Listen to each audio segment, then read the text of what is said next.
Assalamualaikum warahmatullahi wabarakatuh. Alhamdulillahirrahmanirrahim. Wassalatu wassalamu ala syamsil mursalin Muhammadin nabiyyin wa sidratil muntaha bin sayyidina Muhammadin wa ala alihi wa sahbihi ajmain amma ba'd. Ilahi anta maksudi wa ridho kama tabi'antini mahabbata wa marifatak. Hadapan guru-guru kita ahli silsilah Thariqah Qadiriyah Suralaya, dan khusus kepada Syekhina Musina Murabi Arwahina Hadrati Syekh Muhammad Abdul Qasim Al-Fatihah. A'udzubillahi minasyaitonir rajim. Bismillahirrahmanirrahim. Ar-Rahmanir-Rahim Maliki yaumiddin. Iyyaka na'budu wa iyyaka nasta'in. Shiratal mustaqim. Shiratal ladzina an'amta 'alaihim ghairil maghdubi 'alaihim waladdallin.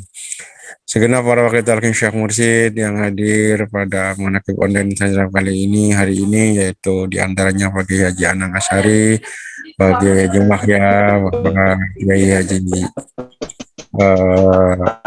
Akbar, Pak Kiai Haji Mahmud, dan Pak Kiai yang lain. Berkhusus kepada Bunda, kepada Bunda Dr. Sari, Bapak Profesor Haji Piatno, khusus kepada pemangku hajat pada malam hari, pada siang hari ini, yaitu Akhirnya Abdullah, Pak Kiai Haji Zainal Mutakin MPDI, dan seluruh keluarganya. Mudah-mudahan semakin diberikan keberkahan semuanya selamanya oleh Allah Subhanahu wa taala, oleh barakah guru mursyid kita. Masyarakat ini yang dimuliakan Allah, dalam kitab Fadailus Syuhur, guru kita menjelaskan huruf yang ketiga adalah alif. Alif ini adalah dimaknai dengan ditakwil dengan beliau adalah al-akhlak, akhlak, etika, adab. Nah, beliau mengutip surat Asy-Syu'ara dalam Al-Qur'an juga, na'udzubillahi minasyaitonir rajim, in hada illa khuluqul awwalin. Ini juga di dalam Al-Qalam ayat 4, beliau juga mengutip memuji Kanjeng Nabi Muhammad sallallahu alaihi wasallam,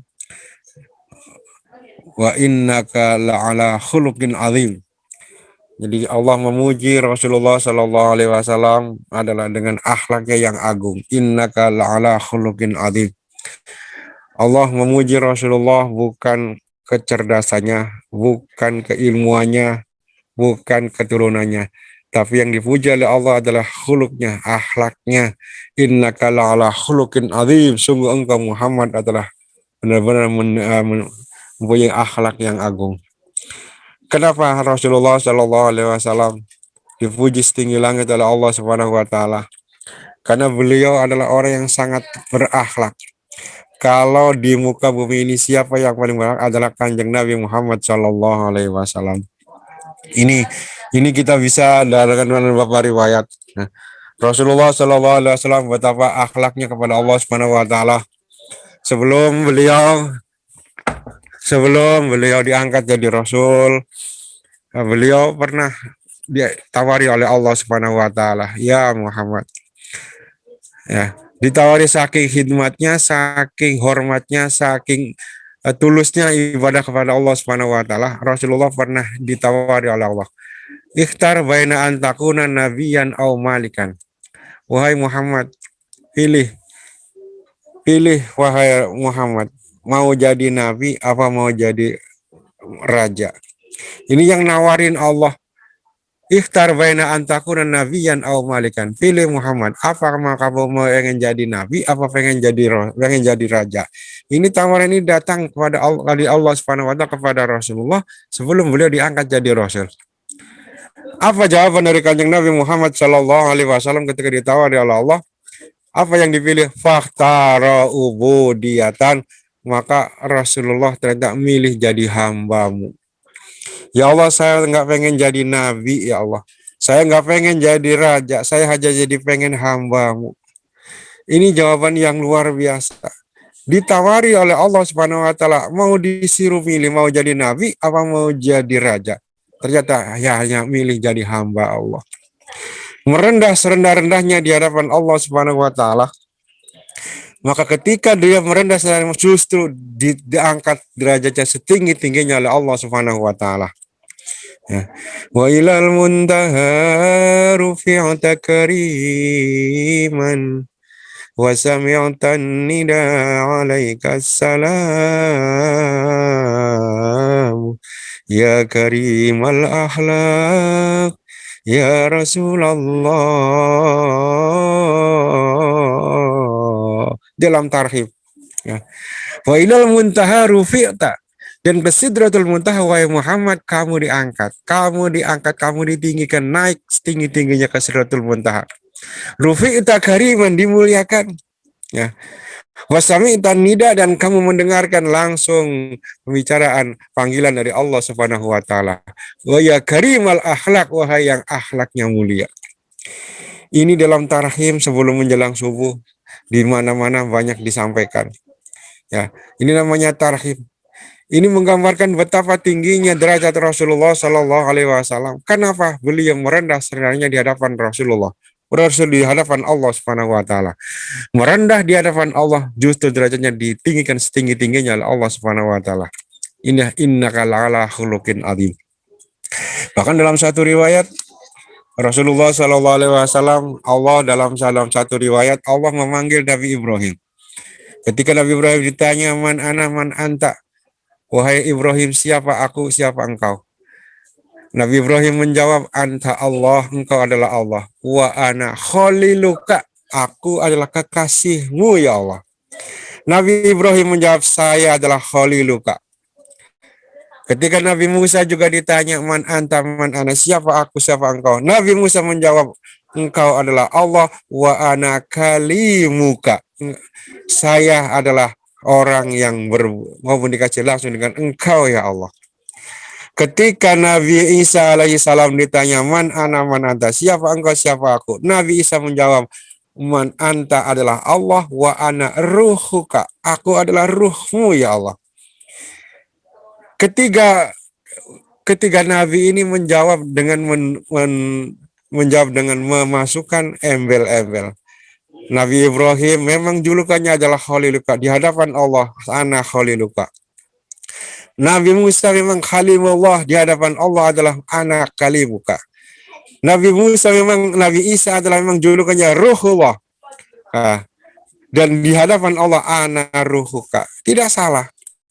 Tapi ketika Rasulullah Shallallahu Alaihi Wasallam memanggil kanjeng Nabi Muhammad Shallallahu Alaihi Wasallam, ketika Rasulullah ditanya man anta, siapa aku, siapa engkau? Rasulullah menjawab, anta adalah Allah, anta Allah, engkau Allah, wa ana abduka. Nah, ini jawaban Rasulullah, wa ana abduka, aku adalah hambamu ya Allah.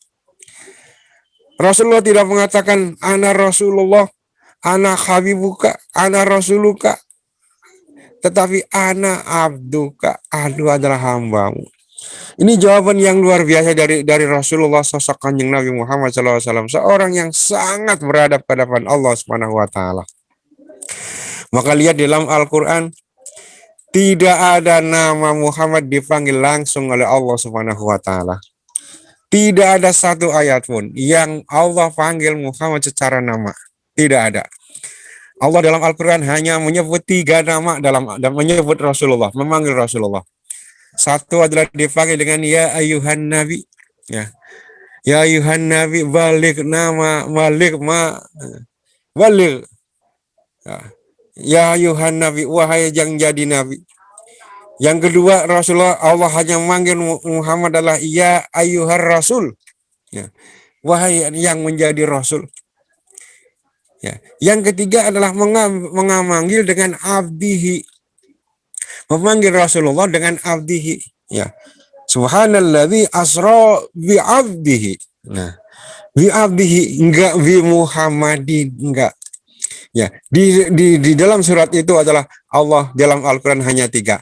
Ya ayuhan nabi, ya ayuhar rasul, bi abdihi. Hanya 3 kalimat itu Allah memanggil kanjeng Nabi Muhammad SAW.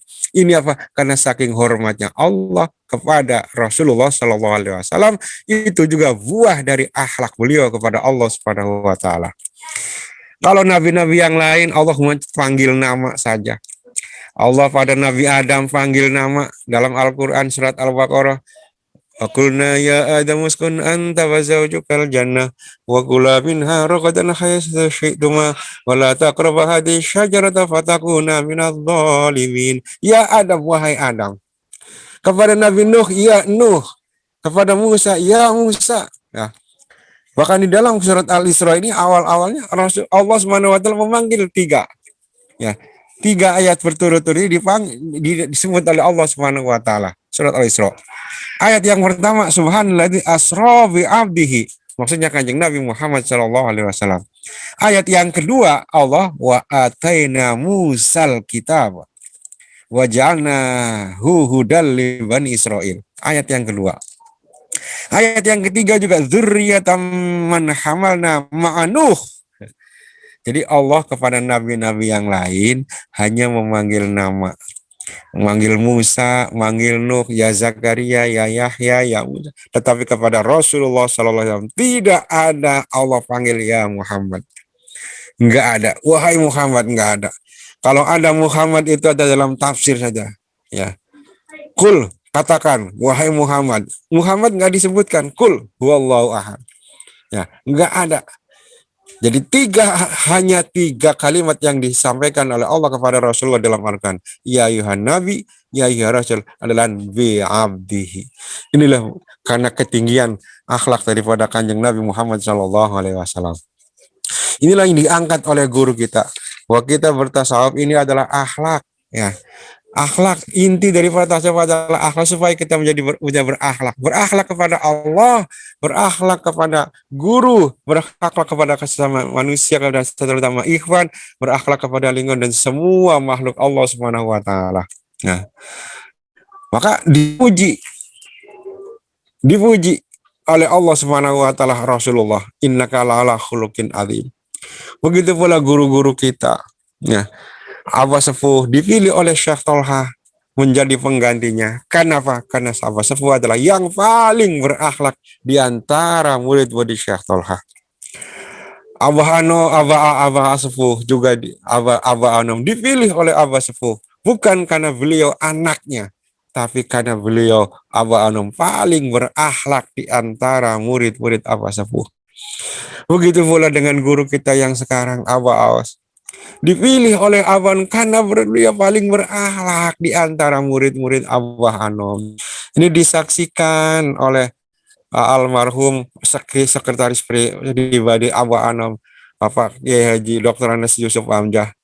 Ya, juga disaksikan kalau nggak salah Dr. Subhan Asyirboni juga menyaksikan.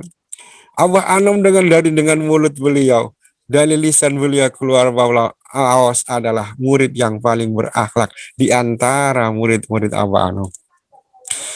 Inilah yang menjadi pegangan kita. Kita juga di akhlak ini. Jadi semua ini berkembali kepada akhlak. Maka Rasulullah SAW mendidik para sahabat juga dengan penuh dengan akhlak. Ya. Bahkan dalam kaidah fikih itu idza ta'aradal amru wal adab kudimal adab. Kalau seandainya terjadi pertentangan antara akhlak dengan perintah, yang didahulukan adalah akhlak, yang didahulukan adalah adab.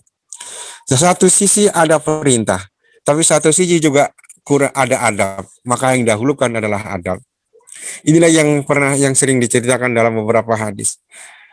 Dalam tradisi para sahabat, ketika Rasulullah SAW datang, para sahabat yang sedang duduk itu akan berdiri. Ya, begitu Rasulullah datang, sahabat yang tadinya duduk manis berdiri karena menghormat kepada Rasulullah SAW. Suatu saat Rasulullah memerintahkan kepada para sahabat, wahai para sahabat, udah kalian tenang aja, duduk saja. Ya, duduk saja, udah kalau saya datang nggak usah berdiri, duduk saja. Tapi apa yang terjadi?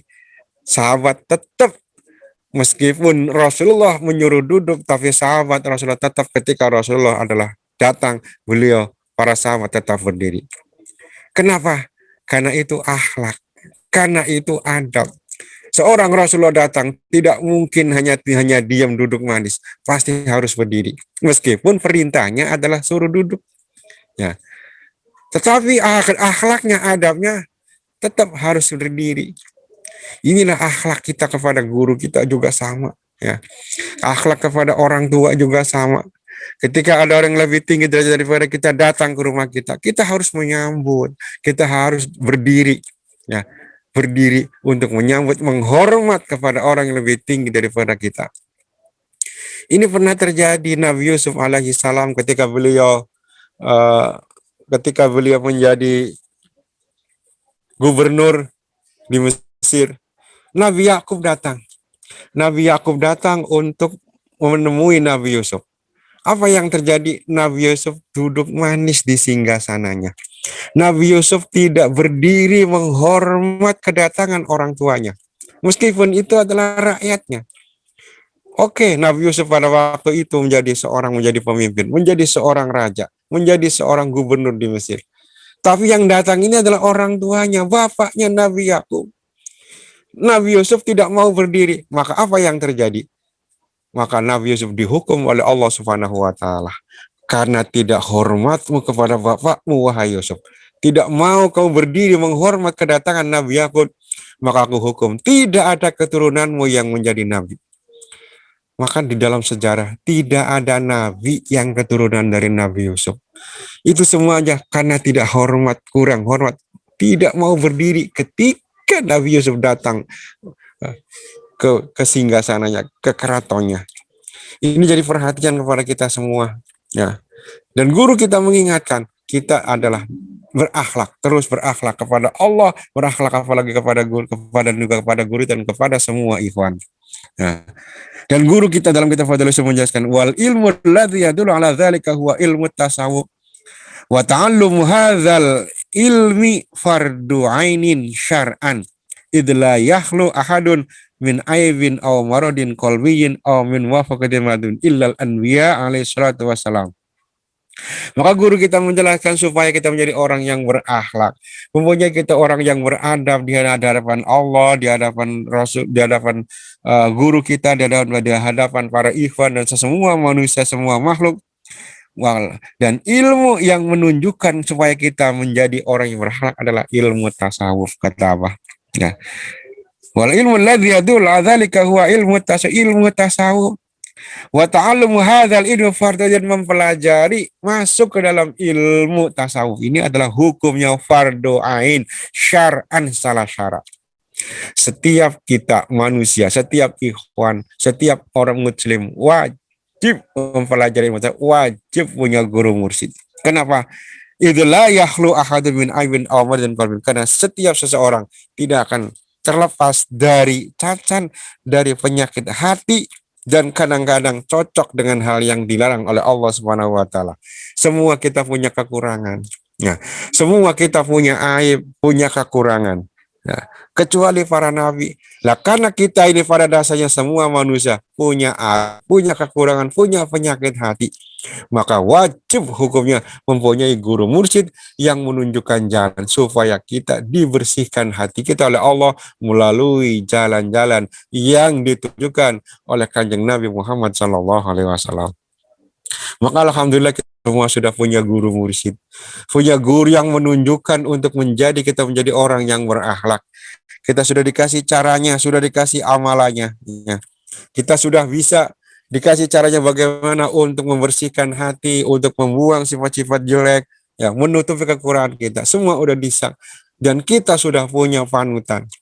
Guru kita adalah contoh uswatun hasanah bagi kita semua. Supaya kita apa? Supaya kita menjadi orang yang berakhlak. Ya. Kita alhamdulillah sudah punya ilmunya, sudah dikasih ilmunya, sudah ditanamkan zikir jahan dan khafi. Ya. Kita tinggal mengamalkan. Kita tidak mencontoh kepada guru kita pengersa apa, pasti kita akan menjadi orang yang berakhlak. Ya, berakhlak kepada Allah, berakhlak kepada guru, berakhlak kepada semua ikhwan. Kalau pasti derajat kita akan ditinggikan oleh Allah Subhanahu wa taala. Man khafadallah rafa'allah. Siapa yang merendah, berakhlak, maka akan ditinggikan derajatnya Allah Subhanahu wa taala. Sebagaimana guru-guru kita, sebagaimana Rasulullah ditinggikan setinggi-tinggi derajatnya karena beliau merendah di hadapan Allah. Sebagaimana guru-guru kita juga akhlaknya yang begitu mulia sehingga dipilih oleh guru-gurunya. Kita juga sama. Kita juga akan diangkat derajatnya oleh Allah, diangkat melalui guru kita kalau kita betul-betul berakhlak kepada Allah, kepada guru, dan kepada sama ikhwan.